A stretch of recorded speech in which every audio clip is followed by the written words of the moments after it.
नमस्कार। मैं माता वैष्णो देवी काशी धाम माधोपुर शिविरा वाराणसी का पुजारी विशाल आज आपकी मुलाकात करा रहा हूं श्री राम जानकी बरई चौरसिया समाज मंदिर जो सुग्रीव टीला नवी सारण सीतापुर में है और ये ललिता देवी मंदिर के निकट बहरमपुर रोड के दक्षिण की तरफ है। इस श्री राम जानकी बरई चौरसिया समाज मंदिर के संस्थापक व महंत श्री शीतल दास जी से आपकी मुलाकात करा रहा हूं और जो चौरसिया समाज यानी बरई तमोली ये समाज है उसके जो पूर्वज कहेंगे चौरसी महाराज के बारे में। और चौरसी महाराज हम लोग के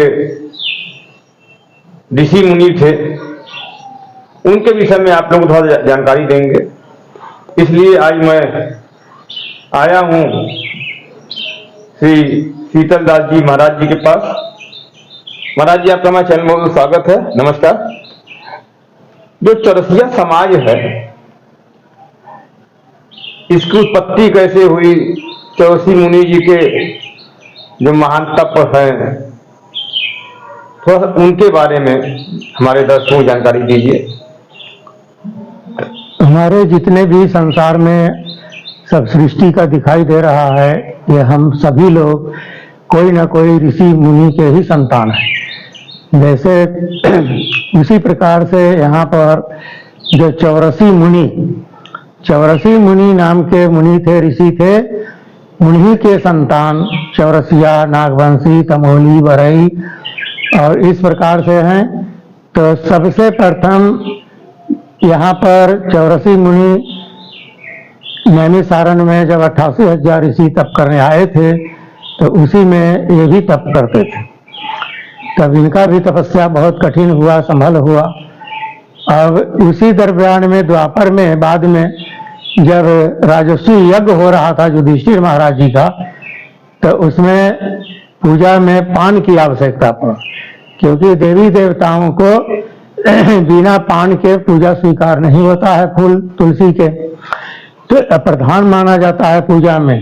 तो जब पान का कहीं पता नहीं मिल रहा था और पुरोहित लोग उनको बता रहे थे कि पान पूजा में चाहिए, तब ये अनुष्ठान पूरा होगा। तो इस अनुष्ठान को पूरा करने के लिए युधिष्ठिर महाराज ऋषि महर्षियों के पास में प्रस्ताव रखे। तो कई ऋषि लोग यहाँ से गए पान लाने नागलोक में। पता चला कि ये पान जो तांबुल है नागवेल उसको बोला जाता है, तो नागवेल नागलोक में वहां जाने के लिए गए लाने। तो कितने ऋषि कितने वीर जो गए थे लाने वो सब वही समाप्त हो गए नागलोक में। नाग देवता लोग उनको पराजित कर दिया, लौट के नहीं आए। तब भी उदास थोड़ा सा हो गए, फिर इधर प्रयास करते रहे। तब उनको पता चला कि चौरसी मुनि भी बहुत पढ़े चढ़े हैं तपस्या में, उनके पास चलिए। तो जब यहाँ पर आए चौरसी मुनि के पास तो इन्होंने अपना प्रार्थना किया कि हमको पान चाहिए अपने यज्ञ पूरा करने के लिए।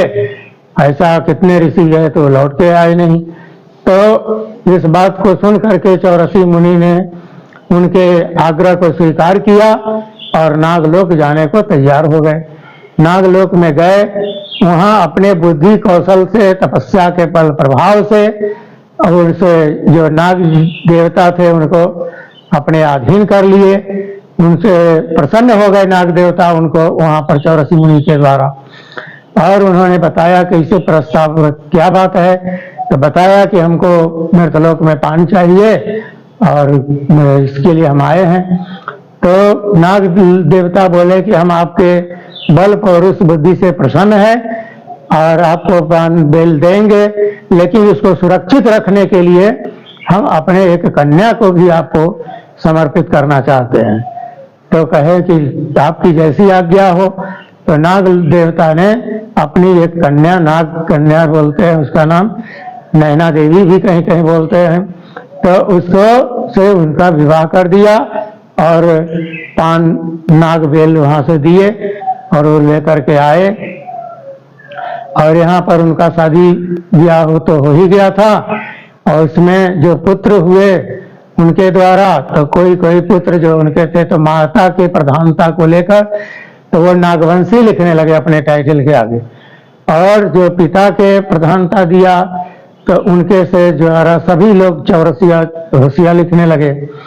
तो इस प्रकार से उपनाम उप टाइटल अनेकों हो गया परिस्थिति के अनुसार, जगह के अनुसार, लेकिन वास्तविकता में हम लोग चौरसी ऋषि के वंश के खानदान के हैं तो चौरसिया ही है। इसलिए एकजुट एक समाज होकर के रहने के लिए, अपनी एकता को बरकरार करने के लिए हम सबको चौरसिया ही लिखना ज्यादा बेहतर होता है, होगा। इस प्रकार से हमारे चौरसी मुनि का कुछ इतिहास है और यहाँ नैमिषारण्य में भी उनके तपस्थली का जगह पर तपस्थली के रूप में मंदिर बना हुआ है। उनके चौरसी मुनि का भी मूर्ति स्थापित हुआ है और राम जानकी का भी मंदिर है। बोलिए नैमिषारण धाम की जय, चौरसी मुनि की जय। तो दर्शकों, आपने संक्षिप्त जानकारी ली चौरसी महाराज व उनके वंश के बारे में, कैसे चौरसिया समाज की उत्पत्ति हुई। तो आप लोग भी इससे कुछ जानकारी प्राप्त किए होंगे और कभी भी आप लोगों को नैमिषारण आना हो तो शीतल जी महाराज जी का यहाँ आश्रम है। महाराज जी का आश्रम इस ढंग से बनाया गया है, कोई भी आए यहाँ निवास करके आज विश्राम करके यहाँ तीर्थस्थली में आए, दर्शन पूजा पाठ करे, अन्य देवी देवताओं का भी यहाँ पे जो है करे, गोमती नदी है वहाँ भी स्नान करे और कई बात के भी मंदिर बने हैं वहाँ भी आए और यहाँ का शुद्ध वातावरण में कुछ सांस भी ले। तो महाराज जी का बहुत बहुत धन्यवाद है। और एक छोटी सी जानकारी और दे दूं कि महाराज जी के दो शिष्य भी हैं, कृपा रामदास जी व अनूप दास जी भी।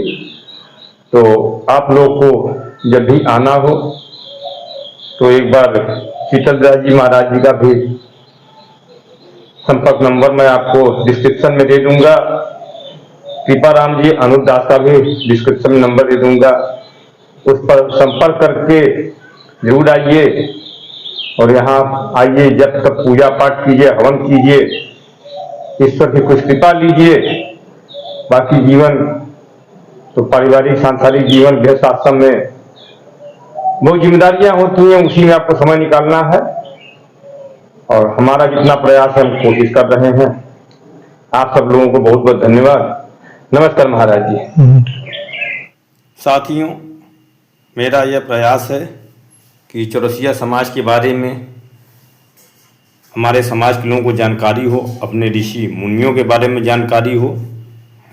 अगर आपको मेरा यह प्रयास ठीक लगता है तो आप लोग इस चैनल को सब्सक्राइब, लाइक और शेयर करें और इस जानकारी को शेयर अवश्य करें। जो भी आपके चौरसिया बंधु हैं, भाई बंधु हैं, बिरादरी के रिश्तेदार हैं, उन सभी तक यह जानकारी पहुंचाने में मेरा भी सहयोग करें और समाज का भी सहयोग करें। मैं उम्मीद करता हूं कि आप लोग अपने सभी रिश्तेदार, नातेदार, दोस्त यार, चौरसिया भाई बंधु तक यह समाचार जरूर शेयर करेंगे और अपने सुझाव को भी कमेंट्स बॉक्स में जरूर दीजिए कि आगे जो भी और भी प्रयास करना हो उसमें मुझे आप लोगों का सुझाव को ध्यान में रखते हुए उस तरह के जानकारी को आप तक पहुंचाने का प्रयास करूं। बस आप लोगों से यही निवेदन है कि अपने बिरादरी के बारे में अगर आपको कोई और भी जानकारी है तो मुझे ज़रूर सूचित करें। नमस्कार, जय हिंद, जय तिरंगा।